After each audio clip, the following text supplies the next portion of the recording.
Good morning all of student. आज हम Gauss law के एक न्यूमेरिकल को रीड करेंगे।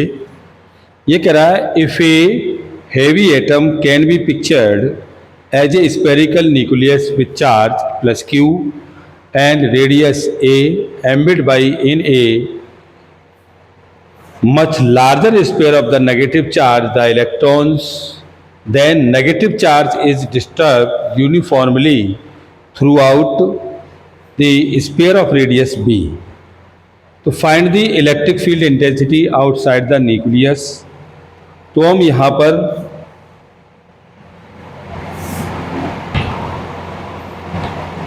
इसका गॉस लॉ डिफाइन करेंगे। तो ये गॉस लॉ आपका डिफाइन हो जाएगा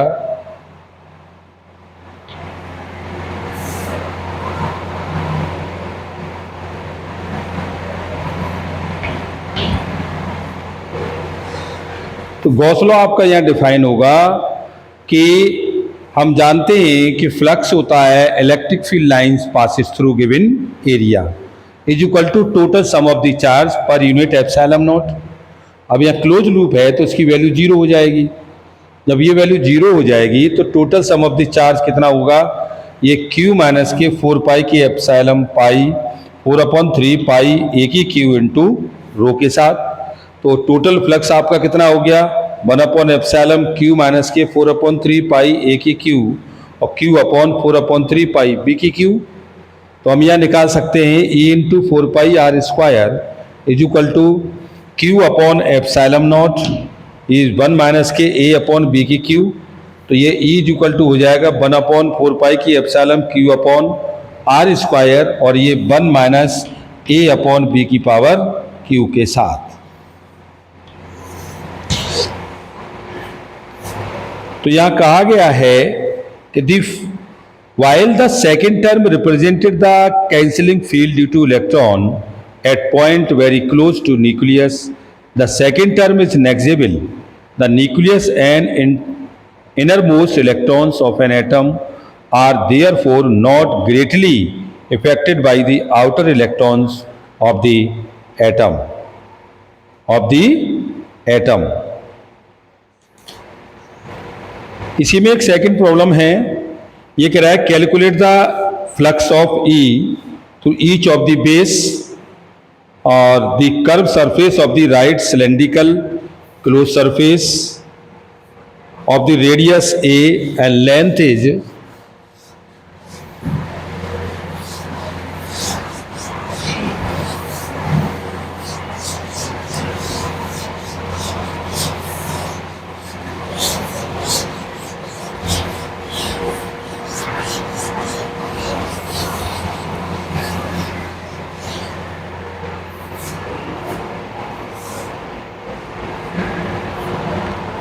इसका डायग्राम बना देते हैं आपको पहले।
ये इनफाइनाइट है और ये आपकी थीटा है। तो इसका प्रॉब्लम से यहाँ निकल के आता है कि calculate the flux of E each of the base the curved surface of a right cylindrical closed surface of radius a and length L due to the charge q situated at is the geometrical center, at the geometrical center। तो इसका total आपका हो जाएगा, ई की value यहाँ आएगी, ये flux आपका हो जाएगा, flux is equal to E cos theta, और सिलेंडर का 2 पाई आर और ये डी आर। तो और इलेक्ट्रिक फील्ड आपको दे रखा है Q अपॉन 4 पाई की एप्सिलॉन नॉट, और ये R square L square by 4। तो ये फ्लक्स आपका हो जाएगा फाई इज इक्वल टू, और 0 से a, और ये Q upon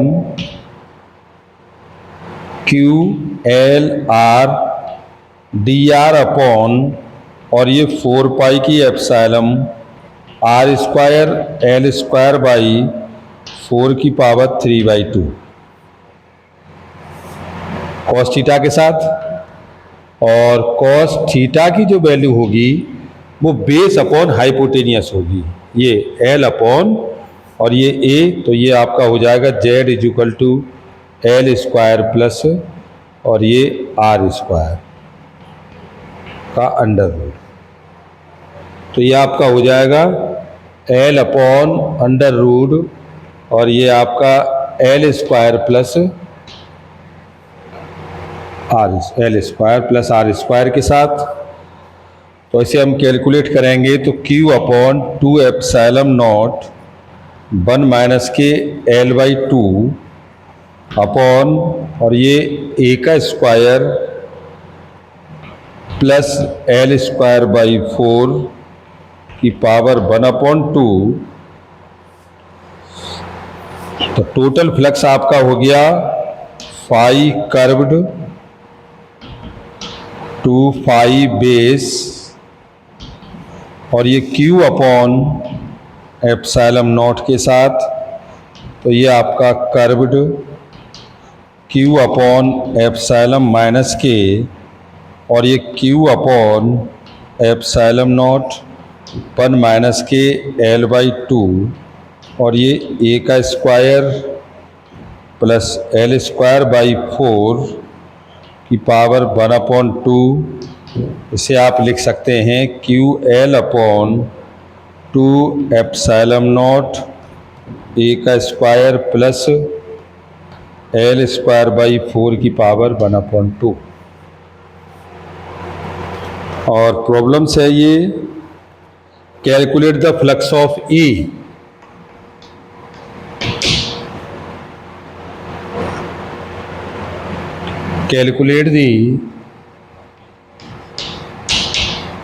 calculate the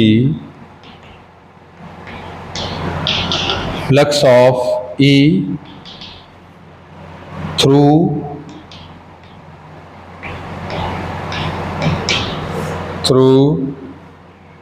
first each of the base,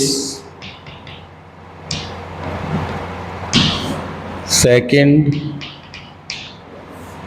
the curved surface,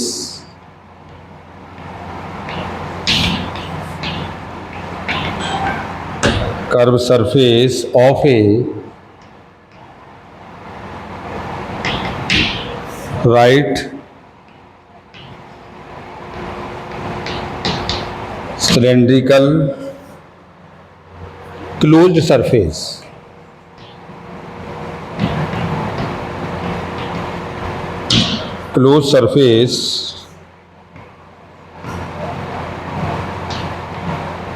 of radius a, length L, due to the charge Q at geometrical center, charge Q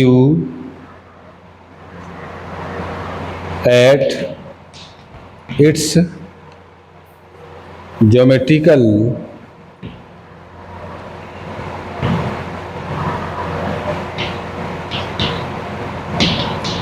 geometrical center.